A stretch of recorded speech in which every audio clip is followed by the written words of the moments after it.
नमस्कार दोस्तों, शिवा स्टोरी में आप सभी का स्वागत है। ज्ञानवर्धक कहानियां में आज की कहानी है कुएं का पानी। दोस्तों, चैनल को सब्सक्राइब नहीं किया है तो चैनल को सब्सक्राइब जरूर कर ले। मैं इसी तरह का ज्ञानवर्धक कहानियां लेकर रोज आता हूं। तो चलिए कहानी की ओर बढ़ते हैं। एक किसान बहुत परेशान था। उसने अपने खेतों को सींचने के लिए पानी की जरूरत थी, इसलिए वह कई दिनों से अपनी जमीन के आसपास किसी कुएं की तलाश कर रहा था। इसी तलाश में वह घूम ही रहा था कि अचानक उसे एक कुआं दिखाई दिया। यह कुआं उनके खेत से बहुत नजदीक था, इसलिए किसान बहुत खुश हुआ। उसने सोचा कि अब उनकी परेशानियां खत्म हो गई। यह सोचकर वह खुशी खुशी घर चला गया। अगले दिन वह पानी लेने कुएं पर पहुंचा। जैसे ही उसने कुएं के नजदीक रखी बाल्टीन कुएं में डाली, वहां एक आदमी आ धमका। वह किसान से बोला, यह कुआं मेरा है, तुम इससे पानी नहीं ले सकते।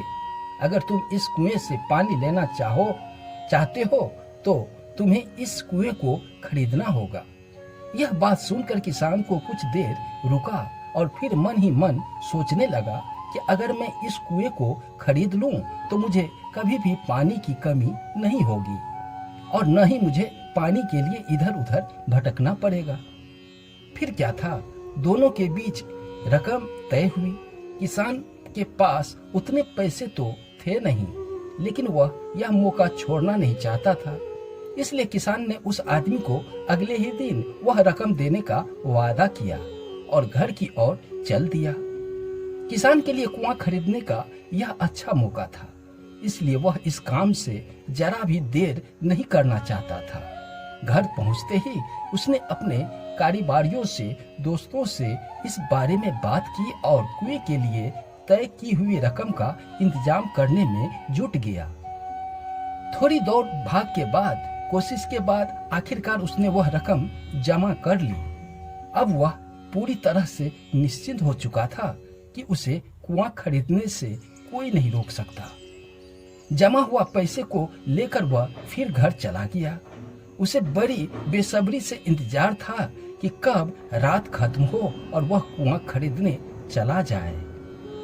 इसी सोच में वह पूरी रात सो नहीं सका। अगले ही सुबह होते ही वह कुएं खरीदने निकल पड़ा।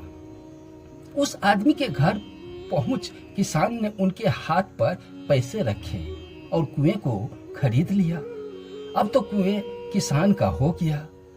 तो उसने पानी निकालने में देर नहीं की। जैसे ही किसान ने कुएं से पानी निकालने के लिए बाल्टी उठाई, उस आदमी ने फिर बोला, ठहरो, तुम इस कुएं से पानी नहीं निकाल सकते हो। मैंने तुम्हें कुआं बेचा है, कुएं का पानी अभी भी मेरा है। किसान मायूस हो गया और न्याय के लिए राजा के दरबार में शिकायत करने पहुंच गया। मालूम हुआ कि उस राजा का नाम क्या था। राजा अकबर था। राजा अकबर ने उस किसान की पूरी कहानी सुनी और फिर उस आदमी को दरबार में बुलाया जिसने वह कुआं बेचा था। राजा का फरमान सुनते ही वह आदमी भागा भागा दरबार में हाजिर हो गया। राजा ने उससे पूछा कि जब तुमने इस किसान को अपना कुआं बेच दिया तो फिर इसे पानी क्यों नहीं लेने देते हो? आदमी ने बोला, महाराज, मैंने इसे केवल कुआं बेचा था, पानी नहीं। यह बात सुनकर राजा भी सोच में पड़ गए। उसने कहा कि बात तो यह पते की कह रही है, कुआं बेचा है, पानी तो नहीं।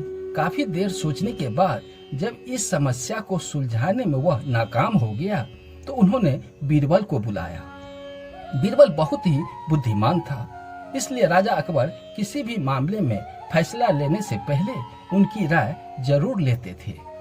बीरबल ने एक बार फिर दोनों से उनकी समस्या पूरी बात जानने के बाद बीरबल ने उस आदमी से कहा कि ठीक है, तुमने कुआं बेचा, पानी नहीं, फिर तुम्हारा पानी किसान के कुएं में क्या कर रहा है? कुआं तुम्हारा नहीं है, फौरन अपने पानी को कुएं से बाहर निकालो। बीरबल का इतना ही कहते ही उस आदमी को समझ में आ गया कि अब उसकी चालाकी किसी काम नहीं आने वाली है। उसने राजा से फौरन माफी मांगी और मना किए हुए कुएं के साथ उनके पानी भी किसान को पूरा अधिकार दे दिया। यह देखकर राजा अकबर ने बीरबल की बुद्धिमानी की तारीफ की और कुआं बेचने वाले आदमी पर धोखेबाजी के लिए जुर्माना लगाया। दोस्तों, कहानी पसंद आई हो तो चैनल को सब्सक्राइब जरूर कर ले। मैं इसी तरह का ज्ञानवर्धक कहानियां लेकर रोज आता हूँ। धन्यवाद।